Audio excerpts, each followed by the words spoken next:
What's up guys, Robby Deadman here, and today we're going to talk about Final Fantasy XVI. More specifically, we're going to talk about why Final Fantasy XVI may mark the start of a new era in the storied franchise. Now, it's a big deal anytime a new numbered Final Fantasy title is announced, and 16 is no different. What is different is how it was announced. If you were about to see the very first trailer, even if it was a teaser, and I mean especially if it was a teaser, you'd probably expect a highly detailed CGI trailer. In the case of Final Fantasy XVI, you'd be wrong, like the rest of us were. Instead, we got a pretty awesome trailer that had a mix of cutscenes and gameplay. It was kinda out of character for Square Enix, but as I'll discuss later in the video, there was a pretty good and somewhat candid reason for that. Anywho, here are a few reasons why I think this is the start of a new beginning for the 33-year-old series. Number 1. Action-based combat.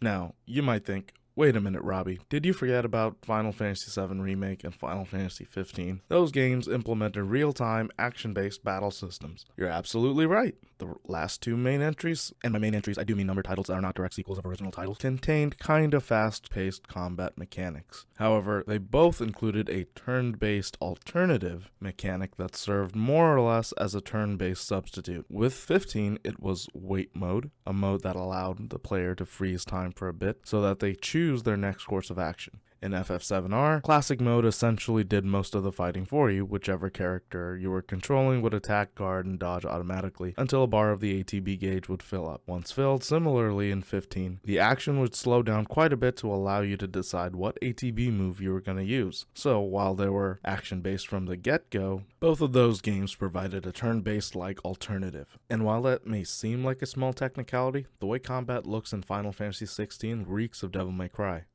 Which shouldn't be a surprise given the fact that Ryota Suzuki is involved in the project as a battle director. Suzuki, a veteran from Capcom, contributed greatly to designing combat in games like Devil May Cry 5 and Dragon's Dogma. Both games, especially DMC5, had amazing combat systems. Its outlandishly smoke-and-sick stylish and intensely fast-paced diverse combat made it such a satisfyingly visceral experience. For me, it really felt like Devil May Cry reintroduced the concept of replayability. It was that good. So, to have a guy who was responsible for that in charge of creating combat here, I seriously doubt Final Fantasy XVI will offer a turn-based combat alternative. Square Enix basically hired a specialist to make this one mechanic just right. The reason they made wait mode and classic mode is because they thought that a portion of their audience may want something akin to the Final Fantasies of old. And I don't think anyone can really blame them for adding those systems in, since they kinda developed the formula for turn-based combat, or at least perfected it. Number 2. Final Fantasy XVI will be the first non-online post-Fabula Nova Crystallis Final Fantasy that will come within a year or two of the next gen, technically current gen now that the PS5 and Xbox X are out, consoles. I'll leave a link down below for those interested in learning about the Fabula Nova Crystallis stuff. Having experienced the turmoil this caused Square Enix to go through, which Square Enix basically did to themselves, I'm really excited that we as fans will finally be leaving this phase of the Final Fantasy series, at least for the most part. It was a cool idea at first,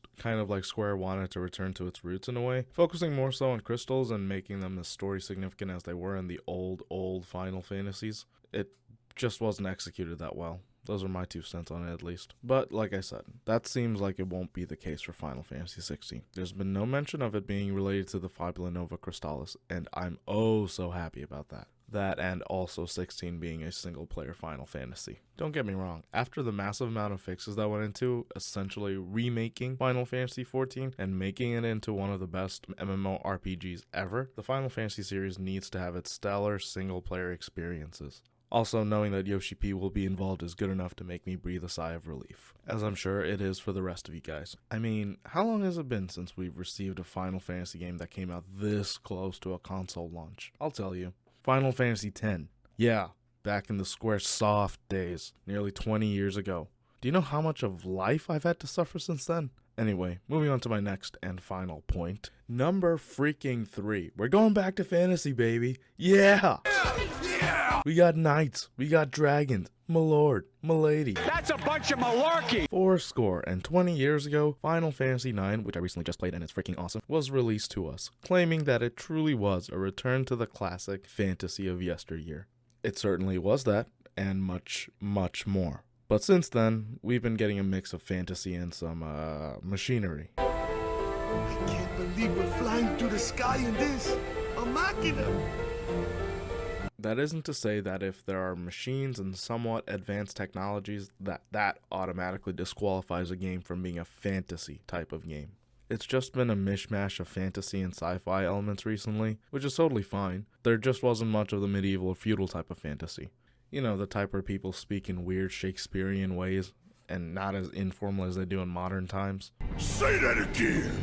I kind of see this as Square breaking up Magitech, resulting in more magi and less tech. I mean, the vibe of this type of game just reeks of classical Final Fantasy. You guys remember the dwarves from Final Fantasy IV? Remember how they always kept saying, "Lalio," for whatever reason? For those who've played Final Fantasy XIV, this definitely won't feel like a return to form, if you want to call it that. For them, well, since I just started playing it, I guess it's now us. Well, for us, it'll be a refresher. But for everyone else, which I would imagine include all the other FF fans and the greater amount of RPG and JRPG fans alike, and probably even the Devil May Cry fans as well as the character action or fast-paced action game fans. Okay, look, I seriously don't know what to call this subgenre of games. I think this will be their next adrenaline-fueled blood and gore extravaganza. Okay, so we don't know how gory it'll be, but guessing from what we've seen from the trailer, oh, you can bet your sweet chocobo cheeks that it'll be bloody. And that's the thing, it looks violent as hell for a Final Fantasy.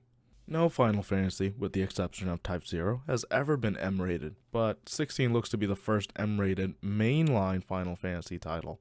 So, as a fan of the series for almost 2 decades, seeing such a massive change like this is, well, it took me aback, really. I've seen the series change so many things and also grow and expand in a variety of ways since Final Fantasy X that it's been pretty normal to see a new combat system or new lore or new enemy types. But the rated teeth thing felt like it was basically super glued to the hyper polished, occasionally and oftentimes weird, overarching aesthetic of Final Fantasy. It was when Type 0 came out, most fans were like, oh, well that's different. But because it wasn't a mainline title, people didn't care much. It was like witnessing a teenager's emo phase. Not much that was going to stick around moving forward. And those are my 3 reasons as to why Final Fantasy XVI marks the beginning of a new era for the Final Fantasy series. At least, I hope it does. But there's still some more minor things I'd like to discuss about 16. So stick around if you're interested. One of the things I was actually going to list was how 16 was going to be the first next-gen mainline Final Fantasy. But then I realized that wouldn't mean much considering that you could say the same thing about 15, even though that wasn't expected to be next-gen when it was first revealed. What I'm really trying to say is that I'm actually more excited to see the jump in overall production quality between the first of gen or generational debut titles. In the past, this would be the jump in quality between Final Fantasy VII to Final Fantasy X to Final Fantasy XIII to Final Fantasy XV.